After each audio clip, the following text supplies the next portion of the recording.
love. The most beautiful thing in the world that you and I look for is love.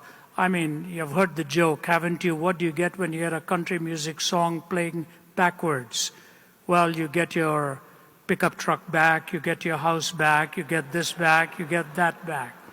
All of country music is on love and it's on romance. My wife and I have been married for 47 years. Yeah.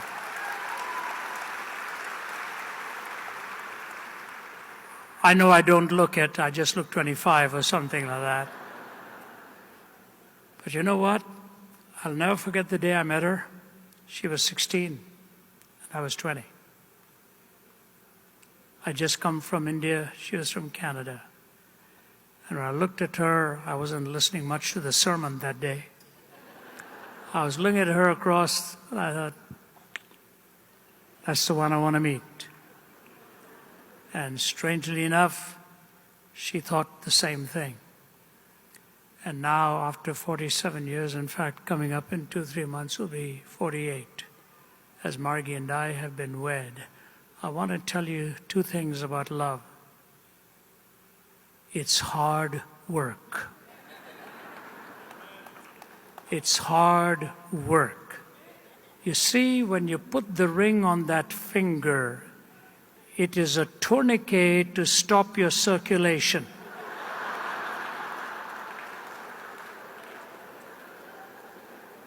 When you say yes to her, you're really saying no to everyone else. Do you realize it's the greatest compliment you pay a human being when you take them at their word when they say, I do? Do you realize that? Young people, let me tell you something.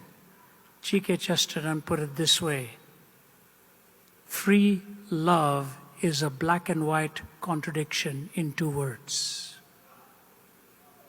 Love was never intended to be free.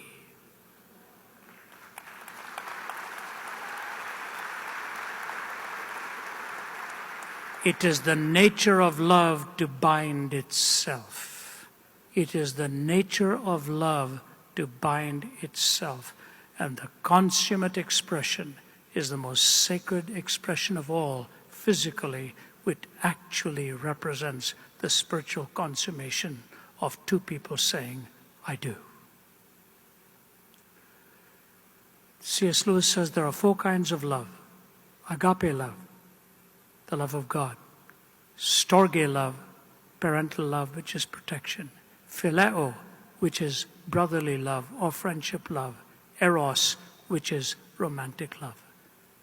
Agape, storge, phileo, eros.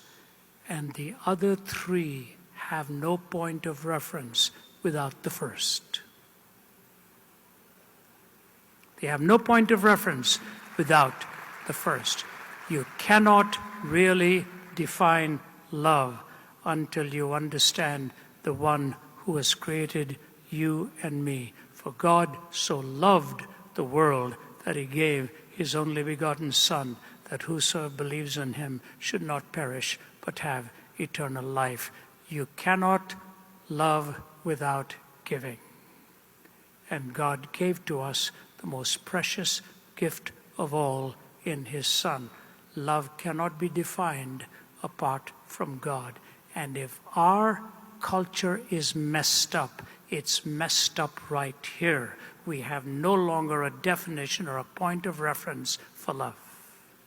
You love your car, you love your house, you love your dog, you love blue, you love Italian food, you love Indian food, you love your wife.